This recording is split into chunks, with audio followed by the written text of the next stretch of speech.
प्यारे विद्यार्थियों, नमस्कार। आज हम आपको हमारे अपने YouTube चैनल शहर हैप्पीनेस संस्कृत एजुकेशन पर अंग्रेजी ग्रामर का बहुत ही महत्वपूर्ण टॉपिक मॉडल्स क्या होती है, मॉडल्स का यूजेस किस प्रकार किया जाए, रिक्वेस्ट कमांड में कौन कौन से मॉडल का यूज होता है, उनके बारे में हमने आपको पिछले वीडियोस में बहुत अच्छी तरह से विद एग्जांपल आपको समझाया। आज हम आपके लिए लेके आए हैं मॉडल की प्रोबेबिलिटी यानी संभावना। अब आप जब संभावनाएं क्या होती है, जैसे शायद आज बरसात आ सकती है, आज रमेश अवश्य आएगा। इस प्रकार जो वाक्यों में किसी भी सेंटेंस में जो संभावनाएं दर्शाई जाती है, यदि बहुत स्ट्रॉन्ग प्रोबेबिलिटी हो या पॉसिबिलिटी हो तो कौन सी मॉडल का यूज करेंगे, रिमोट पॉसिबिलिटी या प्रोबेबिलिटी हो तो कौन सी मॉडल का यूज करेंगे। तो आज हम आपको हमारे अपने यूट्यूब चैनल शहर हैप्पीनेस संस्कृत एजुकेशन पर मॉडल्स पार्ट 3 के बारे में जानकारी देंगे। तो प्यारे विद्यार्थियों, जिन्होंने अभी तक यूट्यूब चैनल शहर हैप्पीनेस संस्कृत एजुकेशन को सब्सक्राइब नहीं किया है, सब्सक्राइब कीजिए और बेल आइकन जरूर दबाइए ताकि नोटिफिकेशन सबसे पहले आपको मिले और आप इस कोविड काल के अंतर्गत इन वीडियोज़ को ज़्यादा से ज़्यादा शेयर करके आप भी विद्यादान में महत्वपूर्ण भूमिका अदा कर सकते हैं। तो प्यारे विद्यार्थियों, मैं पढ़ा रहा हूँ आपको मॉडल्स पार्ट 3 प्रोबेबिलिटी यानी संभावनाएं बताने के लिए हम कौन कौन सी मॉडल का यूज कर सकते हैं। Can, could, may, might, should, must, ought to, will और वुड। अब इन मॉडल्स का यूज हम कैसे करें, किस प्रकार हम अपने जो अंग्रेजी ग्रामर है और जो आपका सेकेंडरी बोर्ड है, सीनियर सेकेंडरी बोर्ड है या स्कूली शिक्षा है, किसी भी बोर्ड एग्जाम या कॉम्पिटिटिव एग्जाम में किस प्रकार के प्रश्न आते हैं, उनको आप किस प्रकार मॉडल से रिलेटेड जो क्वेश्चन आते हैं उनको कैसे सॉल्व करेंगे, ये बताएं। सबसे पहले लेते हैं कैन यानी सकना होता है हिंदी में प्रेजेंट थ्योरेटिकल जनरल प्रोबेबिलिटी। यदि सामान्य कोई भी जो आपको तथ्यात्मक बात है उस बात के लिए हम इस मॉडल कैन का यूज करते हैं। यानी किसी भी जो संभावनाएं आपको बताई जाती है, व्यवहारिक जो सामान्य संभावनाएं होती हैं, उसके लिए हम कैन का प्रयोग करते हैं। जैसे देखो, we can learn by mistake. देखो सिंपल बात है, देखो वी कैन लिखे आप भी, we can learn by mistake. ये देखो, ये संभावना है, क्या है, जनरल प्रोबेबिलिटी संभावना, थ्योरेटिकल है कि जब हम सीखेंगे क्या करेंगे, गलतियों से हम सीख सकते हैं, ठीक है ना। इस प्रकार जो आपको मैंने आज कैन के लिए आपको एग्जांपल बताया। एक और एग्जांपल देखो, एनीबॉडी कैन मेक मिस्टेक। हर व्यक्ति, इंसान से गलती हो सकती है। ये जो एग्जांपल है आपको बताया मैंने, यानी प्रेजेंट थ्योरेटिकल और जनरल प्रोबेबिलिटी से रिलेटेड जो आपको एग्जांपल है और मैंने आपको समझाया, ठीक है। अब आगे मैं बताना चाहता हूं कि किस प्रकार हम इनका यूज कर सकते हैं। यानी जो सैद्धांतिक है, थ्योरेटिकल है, देखो this road can be block. देखिए आप एग्जांपल देखिए, दिस रोड खाली जगह बी ब्लॉक। यानी ये संभावना है, ये रोड संभावना ये है कि इस रोड को बंद किया जा सकता है। तो जनरल प्रोबेबिलिटी यानी सामान्य संभावना लगाई जा सकती है। तो क्या जाएगा, कैन। ये ध्यान रखो, अभी से एग्जांपल देखो, दिस रोड खाली जगह बी ब्लॉक, यानी this road can be block. ये इसलिए क्यों कि जो जनरल प्रोबेबिलिटी है, सामान्य जो जानकारी दी जाती है आपको, इसमें हम इस मॉडल का यूज करते हैं, कैन का। समझ आ गया। अब मैं आपको बताना चाहता हूं, महत्वपूर्ण यह है, आगे आपको इसके बारे में यदि कोई नेगेटिव पूछा जाए, इसी का मान लो ये साथ ही ले लेते हैं, जनरल संभावना नहीं है तो क्या हो जाएगा उसका, कैन नॉट। क्या हो गया, कैन नॉट। समझ आ गया आपका। इसको यदि हम नेगेटिव वे में यूज करेंगे तो क्या हो जाएगा, कैन और नॉट। कैन नॉट यानी नेगेटिव जनरल। जैसे देखो, some people can not learn by mistake. इसी का देखो, we can learn by mistake, some people can not learn by mistake, यानी जनरल थ्योरी को नेगेटिव सेंस में हम इसका यूज कर सकते हैं।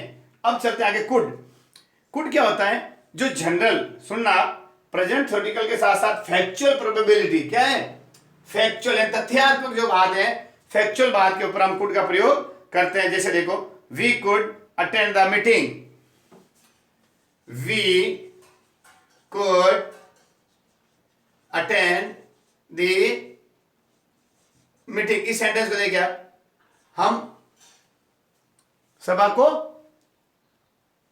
अटेंड करेंगे, यानी हम सभा में उपस्थित होंगे। तो क्या है, ये पॉसिबल है, फैक्चुअल है। और आपको क्या बताना, जो प्रेजेंट में अंदर है, प्रेजेंट थ्योरेटिकल है और वास्तविक बात है, उसके लिए हम क्या करें, कुड का यूज करते हैं। अब आप बताओगे कॉग्निजेंट पॉसिबिलिटी, आकस्मिक संभावना के लिए, जैसे देखो अब वही conditional sentence, if she won a lottery she could live leisurely, if I had more money I could buy a Bangalore.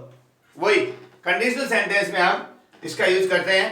देखो इफ लिखिए आप, कंडीशनल सेंटेंस का एक महत्वपूर्ण है, if I had more money, if I had more money, यदि मेरे पास बहुत सारा धन होता, अब देखो तो क्या करूंगा, I could buy a Bangalore, I could buy a Bangalore. आया समझे,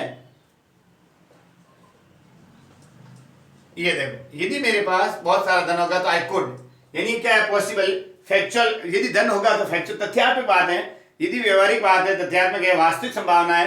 यदि धन होता तो वो बंगला खरीद सकता है। इस प्रकार आपको सेंटेंस में देख करके ये यूज करना है, ठीक है। अब आगे आपके लिए लेकर आ रहा हूं तीसरा और महत्वपूर्ण है मे। क्या है, मे का यूज हम कहां कर सकते हैं, इसके लिए आपको एक एग्जांपल समझा रहा हूं कि हम मे का यूज कैसे करें, ठीक है ना। तो मे यानी संभावना, कैसी संभावना, देखो प्रोबेबिलिटी, लाइक्लीहुड, ये ध्यान रखो आप। यदि सेंटेंस में आपके लिए तथ्यात्मक संभावना व्यक्त की जाती है, जैसे देखो कुछ देख करके, कुछ आपको स्थिति सिचुएशन देख करके आपको पता चल सकता है कि हम यहाँ पे किसका प्रयोग कर सकते हैं, मे का प्रयोग। देखना मे का प्रयोग कहाँ होता है, यदि कोई स्थिति देख करके, जैसे देखो गाड़ी का हॉर्न बजा, हो सकता है हमारे अतिथि आए, यानी स्थिति देख के, आकाश में बादल देख के बोल सकते हैं आज बरसात हो सकती है। इसको हम अंग्रेजी सेंटेंस में आपके लिए बता रहा हूं। देखिए आप लिखिए मे के लिए, द क्लाउड्स आर डार्क। देखिए आप, द क्लाउड्स आर डार्क, यानी बादल काले हैं, अर्थात इट में रेन, ऐसे इट में रेन। देखना, the clouds are dark so it may rain.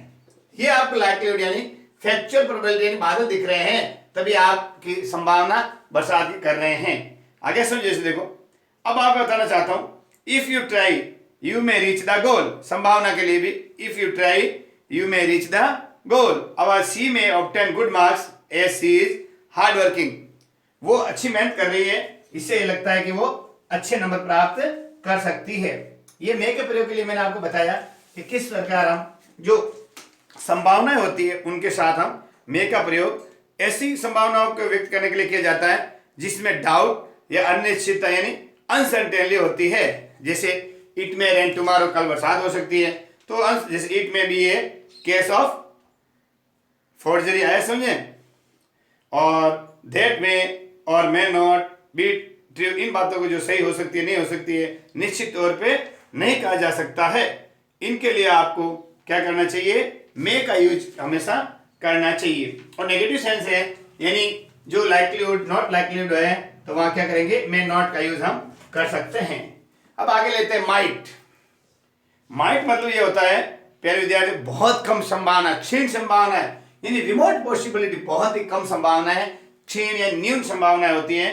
उन सेंटेंस में हम जो बहुत कम संभावनाएं बताएं, हम उसमें माइट जो मॉडल है उसका यूज करेंगे। जैसे देखो, there are few clouds so it might rain. देखना इसमें था, अब यहां कर देयर आर फ्यू क्लाउड, देखो देयर आर फ्यू क्लाउड्स, यानी बहुत कम बादल है, देयर आर फ्यू क्लाउड्स। देखिए आप इसमें, देखिए आप भी लिखिए मेरे पीछे पीछे, there are few clouds so it might rain, so it might rain. या तो प्रोबेबिलिटी लाइक्लीहुड था, या रिमोट इन बहुत न्यून कम, क्योंकि बाद बहुत कम बादल है, तो इट माइट। ये जो है ये मॉडल माइट, आपको रिमोट पॉसिबिलिटी के संबंध में हमने आपको माइट जो मॉडल है इसका यूज बताया, समझ आ गया। जैसे अब द लास्ट बस has gone so it is might come now, यानी अंतिम बस जा चुकी है, अब आगे आने वाली की संभावना बहुत कम है। जहां हम बहुत ही कम न्यून संभावना होती है, वह हम किसका यूज करते हैं, माइट का यूज करते हैं।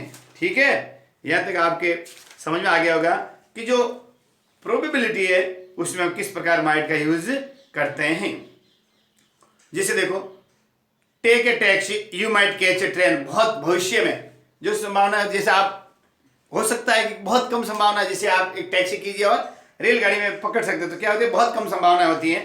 Take a taxi you might catch a train. ठीक है, अब उसके बाद में गेस भी लगे, जैसे that he might be A thief, that he might be A thief. किसी गेस लगाने के लिए भी हम जो गेसेज का यूज करते हैं, शक के आधार पे, संदेह के आधार पे, अनुमान अंदाज में भी हम माइट का यूज कर सकते हैं। ठीक है, देखो, the sky is clear now, it might rain tonight, आकाश साफ है, बरसात हो सकती है, बहुत कम संभावना है। ठीक है ना। अब आगे मैं आपको बताना चाहता हूं, ये मैंने आपको जो कैन, कुड, में और माइट से संबंधित आपको प्रोबेबिलिटी के संबंध में किस प्रकार कैन, कुड, में और माइट का यूज किया जाए आपको समझाया। अब आगे ये लिख लीजिए आप, जिसको लिखना है। तो प्यारे विद्यार्थियों, आप जो हम पढ़ाते हैं उनको देखिए, समझिए, और वापस यदि समझ में नहीं आए तो वीडियोस पुनः देखिए, और हमारा अपने YouTube चैनल शहर हैप्पीनेस संस्कृत एजुकेशन को ज़्यादा से ज़्यादा बच्चों तक पहुंचाए। तो यहाँ तक हमने आपको बताया कैन, कुड, में, माइट। कैन के लिए प्रेजेंट थ्योरेटिकल, फैक्चुअल और पॉसिबिलिटी के लिए कुड, लाइक्लीहुड के लिए में, रिमोट पॉसिबिलिटी के लिए माइट। ठीक है, यहाँ तक हमने आपको ये समझाया है। अब हम आपको समझाना चाहते हैं शुड। देखिए, अगला हम आपके लिए लेकर आए हैं शुड। तो शुड का यूज हम कैसे करें ये मैं आपको बताना चाहता हूं। शुड यानी चाहिए, जो फैक्ट जानते हैं आप, नॉन या जो जानकारी लिखी जाती है, शुड। और महत्वपूर्ण बात, किसी भी सेंटेंस में यदि लेस वर्ड आ जाए, ध्यान रखो, तो आपको बेझिझक शुड का प्रयोग कर देना है। ये एक ट्रिक है कि यदि किसी सेंटेंस में लेस आ जाए तो आपको किसका प्रयोग करना है, शुड का प्रयोग करना है। ठीक है, आप देखो, मैं एक सेंटेंस बता रहा हूं आपको शुड के लिए। देखो, बहुत ही महत्वपूर्ण है। जिससे देखो, walk carefully लेस्ट you should fall down. ठीक है, तो अब जो लिस्ट बताया है, लेस या लिस्ट में देखो, LEST, लिस्ट। ऐसे देखो, एक सेंटेंस देखिए आप, जो सेंटेंस मैं आपको बता रहा हूं, लिखिए आप वॉक केयरफुली, वॉक केयरफुली। ठीक है, लिस्ट। ऐसे में जो लिस्ट शब्द आया है, ये आपको ध्यान रखो, walk carefully लेस्ट you should fall down, list you should fall down. ये जो लिस्ट आया है, ये लिस्ट, इसको देख करके आप यहाँ फिल इन द ब्लैंक्स में कोई भी मॉडल आ जाए, खाली स्थान में लिस्ट आते हैं, आपको शुड का यूज करना है। ठीक है ना। तो शुड के लिए मैंने बताया आपको, जो आपको फैक्ट है, नॉन फैक्ट है, यानी जो तथ्यात्मक जानकारी है, कंडीशन यानी परिस्थितियां हैं, उनके कारण होने वाली संभावनाओं के लिए हम शुड का प्रयोग करते हैं। और यदि सेंटेंस में लेस्ट हो, LEST, तो आपको क्या बेझिझक शुड का प्रयोग करना है। अब मैं आपको एक और बताना चाहता हूं कि हम जब भी शुड का प्रयोग करें तो आपको क्या करना चाहिए। जो तत्वीय है, इससे ये मतलब है कि ज्ञात तथ्यों के कारण या जो ज्ञात परिस्थिति होती है उनका हम शुड का प्रयोग करते हैं। जैसे देखो, Amitabh Bachchan is a superstar, Amitabh Bachchan is a superstar, so his film खाली जगह टू बी वेरी गुड। तो क्या पता अपन को, क्या परिस्थिति, क्या अमिताभ बच्चन हीरो है तो उसकी फिल्म क्या होगी, सुपर हिट होगी। क्या आ जाएगी, शुड आ जाएगा। क्या आ जाएगा, शुड भी आया। सब इस तरीके से। अब आगे लेना चाहता हूं आपको, ये शुड का आप लिख लीजिए लेस्ट के जो सेंटेंस है उसमें। ठीक है, अब देखो, देखो एक एग्जांपल है, demonstration should prevent corruption in future. ठीक है, demonetisation should prevent corruption in future, जो आपके एग्जाम में भी आ सकता है। ये बहुत महत्वपूर्ण जो एग्जाम्पल मैंने आपको बताया। ठीक है, अब ये मैंने बता दिया शुड के लिए, यानी नॉन फैक्ट होता है। अब आगे आ रहे हैं हम आपके लिए मस्ट। मस्ट का जो है स्ट्रॉन्ग पॉसिबिलिटी, कैसी, बहुत अच्छी संभावना, ज्यादा संभावना है, यानी बहुत ही ज्यादा संभावना है, तो वहां आप किसका यूज करो, मस्ट का यूज करना चाहिए। ये ध्यान रखना आपको, मस्ट का यूज हम कहां करें, जहां बहुत ही ज्यादा संभावना हो वहां मस्ट का यूज करते हैं। यानी सशक्त संभावना है, सशक्त, स्ट्रॉन्ग यानी सशक्त, जो तथ्यात्मक पूरी तरह से सही हो, वहां हम मस्ट का प्रयोग। जैसे after a long walk you must feel tired. बहुत लंबी दूरी आपने तय की, आप थक चुके होंगे, तो ये बिल्कुल स्ट्रॉन्ग है। तो इसमें आपको मैं एग्जाम्पल लिखवा रहा हूँ, आप भी एग्जाम्पल लिखिए। देखिए लिखिए आप मेरे पीछे पीछे एग्जाम्पल जो मैं आपको मस्ट बताऊँ। After a long walk, must के लिए लिखिए आफ्टर अ लॉन्ग वॉक। अब देखो बहुत लंबी दूरी थी है, लॉन्ग लॉग यानी लंबी दूरी तय करने के बाद में अब आपको लिखना है यू खाली जगह फील टाइट, यू खाली जगह फील टाइट। अब यहां क्या आएगा, जो स्ट्रॉन्ग पॉसिबिलिटी क्या आएगा, यू मस्ट, क्या आएगा, यू मस्ट फील टाइट। जो स्ट्रॉन्ग पॉसिबिलिटी होती है वहां हम मस्ट का यूज करते हैं। ठीक है, ये आगे आपके समझ में कि हम मस्ट का यूज हम कहां करते हैं, जहां पे जो स्ट्रॉन्ग पॉसिबिलिटी होती है वहां पे हम मस्ट का यूज करते हैं। अब देखो आप, जो हम आपको अच्छी तरह से समझा रहे हैं कि किस तरह आप किस जो आपके मॉडल से एग्जाम्पल में कैसे क्वेश्चन बन सकते हैं, वो एग्जाम्पल भी हम आपको एग्जाम के लिए बता रहे हैं कि आप इस तरह तैयारी कीजिए ताकि आप तैयार हो सके एग्जाम के लिए। You must be hungry after a long exercise, you must be hungry after a long exercise. देखो देखिए sentence, you must be hungry after a long exercise. यानी आप भूखे हो गए होंगे, यानी क्या काम किया आपने, ज्यादा व्यायाम करने से आदमी भूख बढ़ती है, तो ये बात सही है। तो स्ट्रॉन्ग पॉसिबिलिटी के लिए हमने यहाँ पे मस्ट का यूज किया है। अब ओट टू, ओट टू भी एक आपके मॉडल्स है, इसका यूज भी हम जो नॉन और फैक्ट होते हैं उनके बारे में, और जो फ्यूचर पॉसिबिलिटी होती है, बेटा दो मस्ट के लिए मैंने आपको स्ट्रॉन्ग पॉसिबिलिटी के जो एग्जाम्पल बताएं। अब आ रहा है आपके लिए ओट टू।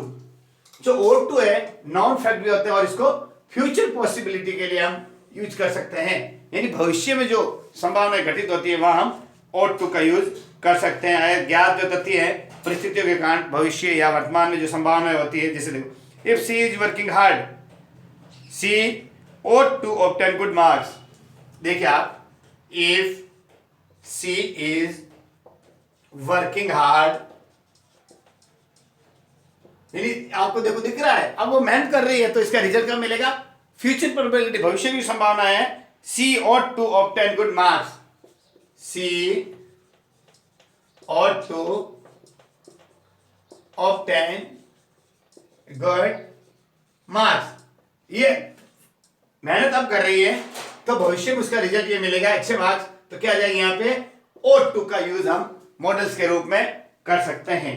ठीक है, अब देखिए आप, जो ought to का मैंने आपको समझाया है कि हम ought to का यूज कैसे करें और किन स्थितियों में करें। जब सेंटेंस में नॉन फैक्ट हो या जो फ्यूचर प्रोबेबिलिटी बताई जाती है उसमें हम ought to का यूज कर सकते हैं। जैसे देखो बता रहा हूं, if she departed at 11, if she departed at 11 she ought to reach here by 12, यानी वो 11 बजे रवाना होती है तो 12 बजे यहां पहुंच जाएगी। तो फ्यूचर प्रोबेबिलिटी संभावना है पहुंचने की है, तो हम ought to का यूज करेंगे। विल आगे ले रहे हैं आपके लिए, जो मॉडल है विल, इसका यूज हम हमेशा भावी संभावना यानी फ्यूचर प्रोबेबिलिटी के लिए ही करेंगे। ठीक है, ये एग्जांपल आप ought to का लिख लिया होगा आपने। अब मैं इसको मिटा रहा हूं और आपके लिए लेके आया हूं फ्यूचर प्रोबेबिलिटी, यानी जो भविष्य में जो घटनाएं घटित होगी उसके लिए। जैसे देखो she will have plenty if time for revision. ठीक है, सी अब नेगेटिव के लिए wouldn't have any difficulty in finding the house, यानी विल में जो भविष्य में कोई भी आपकी घटनाएं घटित होगी उसके लिए जो भविष्य की संभावना है वहां हम विल का प्रयोग कर सकते हैं। जैसे this will be the pen you are looking for, देखो this will be the pen, लिखिए आप भी, this will be the pen you are looking for, you are looking for. ठीक है, ये जो मैं बताया आपको, यहां पे हमने जो क्या बताया विल के लिए, ये हम जो बता रहे हैं आपको, आया समझे। इस प्रकार जो प्रोबेबिलिटी की संभावना है, प्रोबेबिलिटी के लिए आपको समझाया, संभावना के लिए विल का यूज हमने आपको बताया। ठीक है, योर फादर, अब देखो विल कम आई सपोज, यानी संभावना है कि आपके पिताजी आ सकते हैं, ऐसी भविष्य की जो संभावना की जाती है वह हम विल का प्रयोग करते हैं। वुड के लिए देखो, वुड का कहाँ यूज करते हैं, ध्यान रखो आप। वुड देखो, सेंटेंस बताया मैंने, वुड यानी डेडिकेशन अबाउट प्रेजेंट एक्शन, जो वर्तमान की आपकी जो गतिविधियां हैं उसके बारे में भी हम वुड का यूज करते हैं। आया समझे, वर्तमान के कार्य जो निष्कर्ष हैं तो पूर्व धारणा के आधार पर होते हैं। आया समझे, वर्तमान के जो क्या निष्कर्ष पूर्व धारणा के आधार पर होते हैं वह हम वुड का यूज करते हैं। ये तो मैंने आपको विल का बता दिया। अब वुड के लिए एक एग्जाम्पल आप लिखिए। देखो, वुड का जो एग्जाम्पल आपको समझा रहा हूं ताकि आप उस सेंटेंस की जो मीनिंग है उसके हिसाब से आप अदर एग्जाम्पल भी बना सकते हैं। जैसे देखो, this would be the ideal toy for your son. This would, देखना यहां ये क्या है, आपके मॉडल है ये, be the ideal, be the ideal toy for your son. तो ये जो बताया आपको प्रेजेंट एक्शन के लिए, ये अच्छा खिलौना हो सकता है आपके बच्चे के लिए। तो क्या आ जाएगा, वुड। क्या है यहाँ पे, जो प्रेजेंट एक्शन चल रही है उस एक्शन के हिसाब से हम यहाँ पे वुड का यूज कर सकते हैं। तो प्यारे विद्यार्थियों, मैंने आपको समझाया प्रोबेबिलिटी, संभावना।